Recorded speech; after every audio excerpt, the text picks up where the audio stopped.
Hey boos, in this video I give commentary based on my opinion.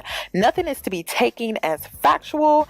We are just here to have conversation. We don't expose and we don't sip tea on this channel. I'm giving you real talk straight, no chaser. Let's see if you can handle it.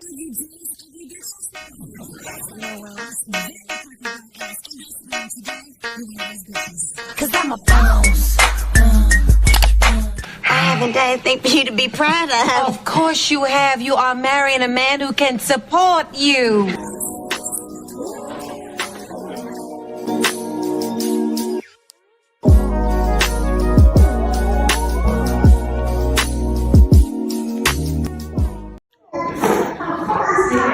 Out of the house, Nikki. Please leave. Please leave. Please leave the house, Nikki. Please leave the house. Look at you. Please leave. Please leave the house. Please leave the house. This is violence. You've got the kids in your hands. Leave the house right now. This is exactly what he wanted. Leave the house right now. This is exactly what he wanted. Leave the house. And look, he's getting video Leave the evidence. house. He's been planning this. Leave the He's house. been planning Leave the this house. from day one. Leave the house. Leave the house. The children don't deserve to see this. I think you need to take responsibility. Okay, yeah. All right. Leave the house. You guys will never see my kids again. That is You guys not. will never see my kids again. That will Ever. not.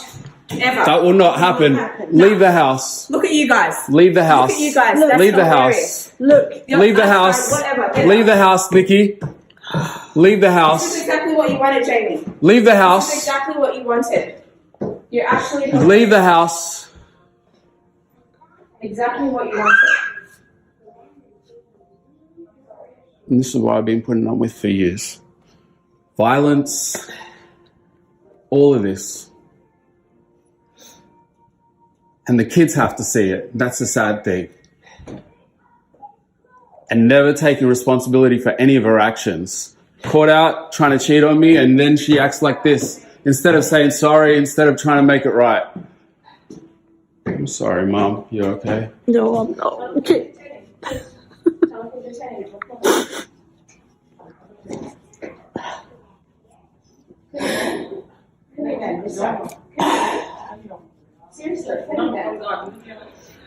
Where's your phone? I'm actually calling the police.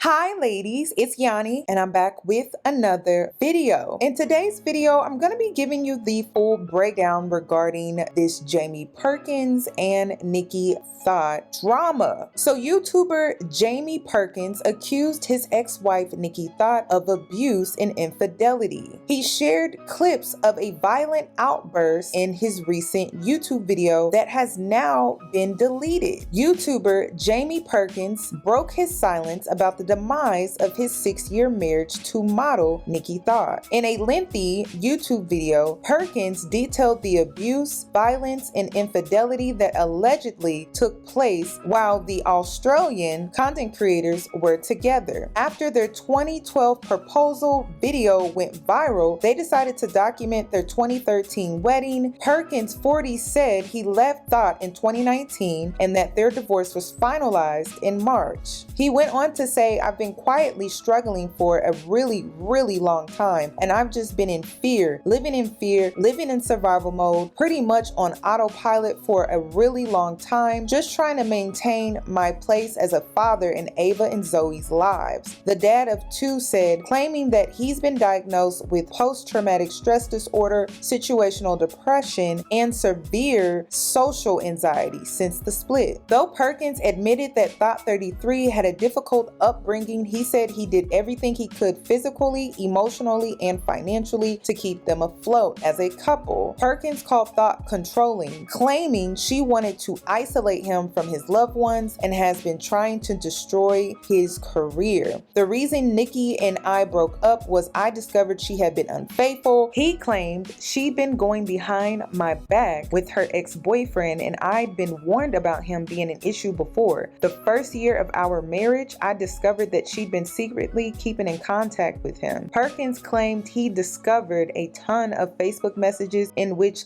Thought ex professed his love for her and urged her to leave her husband. Perkins said that although it nearly broke them up, he and Thought were able to move past it. He thought he'd never have to worry about this guy again. However, he claimed he eventually discovered some things that were undeniable, so he made the choice to leave, which allegedly made Thought furious. He then accused her of telling lies about him to everyone they know. I want to be able to give the girls the best lives that I can, but it's just constant restrictions. I'm constantly having to give up more and more. Nikki just wanted my life to be as hard as possible, he claimed. Can't do YouTube anymore. I signed an agreement that says I can only make one family video a week, which my channel is a family channel. He went on to say he and the girls were recently gifted an all-expense-paid trip to Disneyland and that Thought was upset. He didn't ask her to join them. Obviously, I wasn't going to bring the person who abuses me on a trip like that, he told his viewers, later adding that Thought always gave him a hard time about getting old and turning 40. He continued by saying, "This is the sort of stuff I deal with," he said. "I've dealt with violence as well. She had come to the house and been violent, punched me multiple times, kicked me, just been horrible. This was in front of the kids, in front of my mom. Things like this have happened throughout our marriage as well. Nikki was like two different people, and that's what I always struggled with," he claimed. "There was a version of her that I felt I didn't know, and I never knew when that version was going to come out, and then that version came out. It sticked around for like a week or so, and that version had very violent temper. There was anger problems." Perkins alleged that Thought would hit him with heavy objects, claiming he once had a lump on the back of his head from being hit with a heavy object, which allegedly took place in front of his brother. "There were points in our marriage when I was very scared of her. I was walking on eggshells," he shared. "I never hit her back, and I thought so low of men who hit women. And I'll be honest, there was one day where I felt I wanted to hit her back, which was one of the scariest feelings because I never knew that part of me existed." After Jamie posted his YouTube video titled "Why I Left Nikki," explaining his side of things regarding their split, following that video were several people who spoke out in defense of Nikki Thought. It was shocking to me to see some of his ex-friends speak out in Nikki's defense and an ex-neighbor. "Don't make me spill the tea because I've been waiting for tea time," in response to Jamie Perkins' video. Another friend called Dolly Folk says, "No way, sorry, I know Nikki, and he is just completely manipulating this entire situation. Just remember, you're watching what he's editing, guys." Now, these particular people are friends with Nikki, but they are ex-friends of Jamie Perkins. So they used to be friends with Jamie, but they're now friends with Nikki. So that in itself speaks volumes that they initially knew Jamie Perkins, and he's put out this entire video with all of these allegations, videos included, evidence included. However, the ex-friends of his are siding with Nikki Thought. "We were the neighbors before the house they bought together when they were married, and sis, let me tell you, they were always fighting non-stop. Jamie was never home. She was always with the kids. She did pretty much everything on her own most of the time, and when he was home, they were fighting. She actually did modeling. She wanted him at home to start helping out with Ava and house duties. They were quite wealthy due to their channel. She didn't feel the need for him to slave his ass off. He could be a dad and husband at home. She was miserable with Jamie. I'm glad that she left." Anyways, I'm not defending Nikki. She has her faults, but he's definitely talking shit in some of his story. "She became a friend of ours when they lived next to us. She had no one. Her family lived on the other side of Melbourne. No friends, only his friends. She was always alone and lived away from her family and friends for years, so when they separated, she just went back to where family is. He keeps talking like he's traveling to another state to get his kids. Dude, you just have to drive over the Westgate Bridge. It's not that far." Well, from what we have experienced from that was reactive abuse. He would say to her and then record it. He did it to her all the time. He records everything. There's no breaks with Jamie. When my brother committed suicide in the house down the road from him, then he recorded the aftermath. Thank you. He put that in the vlog on the channel. We asked Nikki if he could take it down. He didn't until recently. Before I move on to Nikki's side of things, I just want to highlight right here halfway through my video that a lot of Black women potentially or allegedly help contribute to a Black woman being further victimized and abused by jumping on defense and further villainizing her as a way to put her in her place, because you could not believe that a white male could come online and play the victim role to garner sympathy to further abuse a Black woman. And it's interesting because I warned Black women about this, that if you decide to date a white male, that his white privilege could potentially be used against you at any given time. It's not to scare you out of interracial dating, it's to prepare you for interracial dating. And I also said in my last video that I got a Karen video showing that she is abusive and violent. It just came across as a Karen who pulls out the camera right at the point where a Black person is reacting to their racism. This is no different. So I just want to highlight that because I saw some really nasty work that was done by Black women on her Instagram. I saw some really nasty work of Black women tagging brands that Nicki has worked for to try to get her fired or to try to get her to lose her brand deals, and it was giving jealousy. I just have to point that out. And ladies, this is why I'm always telling you that if you're in a relationship, the last place I would post that relationship is on social media. And lastly, I hope that at least some of you next time will wait until you hear the other side of the story before hopping on defense, or at least before jumping to conclusions as if you know what's going on. I made a video responding to the allegations and was ready to press post, but for the sake of our children, I'm not going to engage in a back and forth online. I'll share context that was missing from his video and leave this subject alone. I have no contact with him since he posted that video,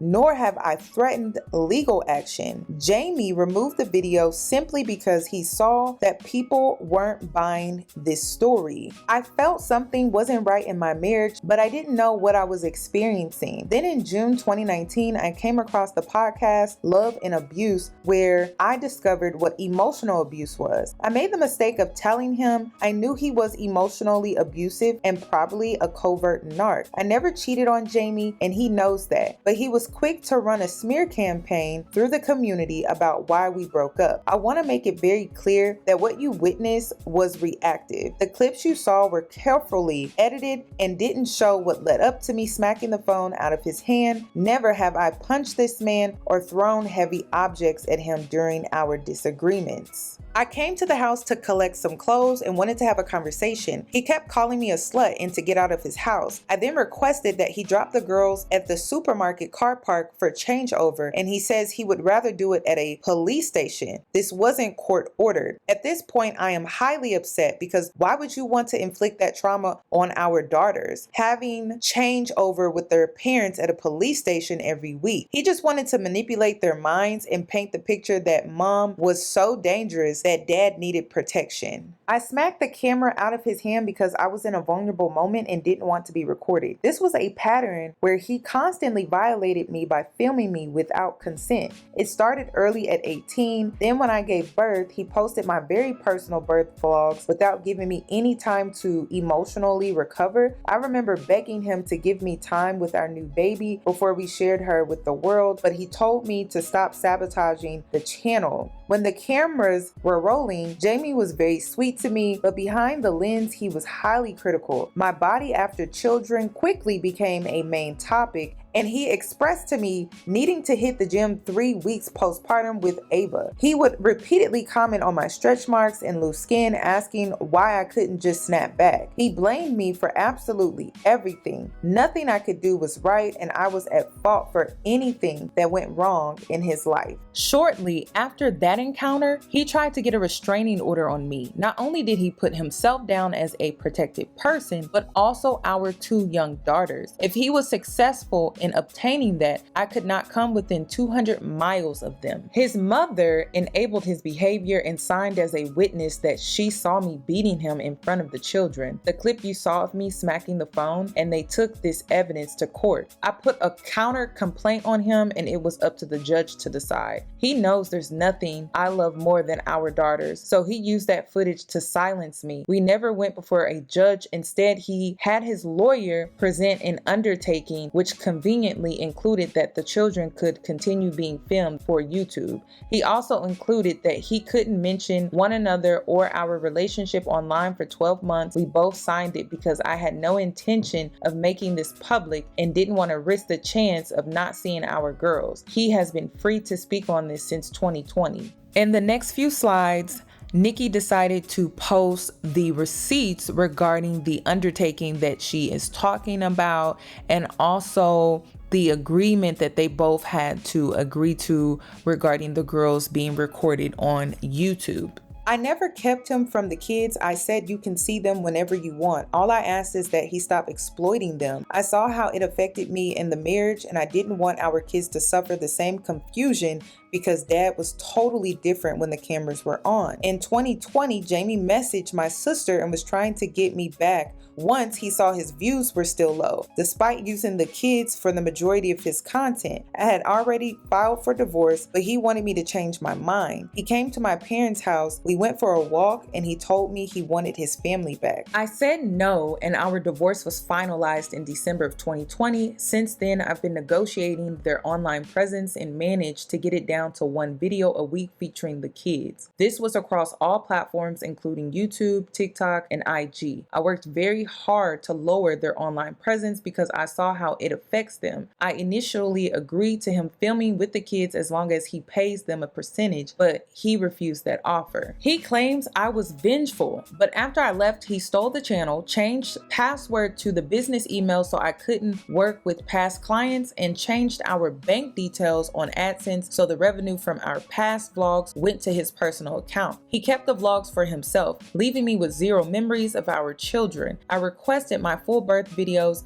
but he kept them from me for 3.5 years. He used this as leverage so that I changed my stance on him making content with the girls. Part of the reason I vlogged was to have a memory diary of our babies as they grew, but he kept these for me too. I even asked for footage of my sister Sarah. He had all the hard drives and he told me they were destroyed. Please keep in mind my sister isn't alive anymore, and they were the only videos of her I had to look back and remember her. He knew our children and my sister were a sensitive spot for me, so he would use these two things to control me. On Jamie's birthday, the girls had school. They mentioned dad was going to Sydney for his birthday. He was aware she had a dental emergency, so I took the next available appointment, which happened to fall on Friday. I offered for him to take them instead as it was an emergency, and he said he'd rather take them out for ice cream so he doesn't miss his flight. The appointment was at 5 p.m. I picked the girls up from the local ice cream place at 4:40 and we went to our appointment. Jamie then left for the airport at 5 p.m. to catch a flight to Sydney. The dad playgroup. At this point of co-parenting, I had reached my tolerance and wanted minimal in-person contact with him for the sake of Ava and Zoe. He would always have his phone out trying to bait a disagreement with me because I didn't want them being used in content. I asked him to put Zoe in school on a Wednesday so I would completely avoid contact with him. One parent drops them off and the other picks them up. This seemed like a great solution, but of course he fought me on this too. Had there been work obligations restricting him from changing his schedule, I would completely understand, but there wasn't. He had only been to this play group one time. He could have made other arrangements for the sake of healthy co-parenting. Disney. I had to take legal action for my girls to even attend school at their ages. In Australia, you start school at 5 or 6 depending on how early in the year you were born. Jamie wanted them to delay another year so he can milk them for views while they were in his care. I said no. We live in Australia and California was a very far flight and he had never taken them out of the country alone. I didn't want them to go, but I offered to come so the girls didn't miss out on the experience. But he knew if I was there, I wouldn't like him filming them as much, so he made co-parenting the issue. I wanted to put our issues aside and give the girls some happy memories with both parents. I brought up the matter of schooling because he took me back to court and forced me to send the girls to his very expensive private school. This was his request and I'm now responsible for their expenses. Depression is not something I would ever take lightly. The comments I made on the recorded audio were not okay. Before he pressed record, he was calling me crazy and said I needed psychiatric help, threatening to take full custody of our kids, so I stooped to his level. This isn't an excuse and I apologize if these statements caused offense to anyone. Long story short, this was very manipulative and calculated attack on not only myself, but this act will only cause collateral damage to our 2 children. This was a 4-year-old clip, and now these clips will remain online forever. I have moved on with my life. I am in a loving, genuine relationship, and I am finally at peace. This smear campaign was made to not only garner sympathy from his audience, but to revive a stagnant YouTube channel, sell an unreleased children's book, and completely slander my reputation. Jamie wanted revenge for me putting my foot down and restricting how often he posts the girls online. It disheartens me that I needed to even make these statements because most people with discernment can see it for what it was. Thank you for taking the time out of your day to read this. To Ava and Zoe, I'm so sorry. So let me get into my final thoughts. First and foremost, I'm not shocked by the details at all because that is what I was getting from that video. This man is low on funds. And it was interesting because all Nikki is doing is setting healthy boundaries to ensure her daughters pretty much have a normal life. He is upset about the healthy boundaries. That's what all of this is about. All of this is about a woman who is trying to set healthy boundaries while co-parenting. Then another weird part regarding the situation was how he tried to record her as this violent, angry Black woman, and I just wasn't buying that. It was giving Karen reactive racism, but in this case it was reactive abuse like I thought. The most disheartening piece in this entire situation is how Black women reacted to Jamie Perkins' video. Honestly, I was disgusted. And the reason is because it screamed male worship. If Jamie would have been a Black man, Black women would not have bought his story. But because he was white, Black women bought his story. Black women don't know how to not male worship. And it's to their own detriment because in this situation, it's very similar to Black male worship where you believe the Black man can do no wrong. Well, now the white man can do no wrong. And in the process of him being able to do no wrong, he was abusing, manipulating, and controlling and being vengeful, did a whole smear campaign regarding this woman, and he was protected by who? Black women. So I just wanted to point that out. I know a lot of Black women are going to be mad at me regarding this video, but I mean, what's the point of having this platform if you don't shake the table a little bit? So I would like your thoughts and your opinions regarding this situation down below in the comment section. And if you would like to add to my commentary, comment down below. And if you're new here, subscribe. Hit the notification bell so that you are notified for when I upload. And I hope to catch you in my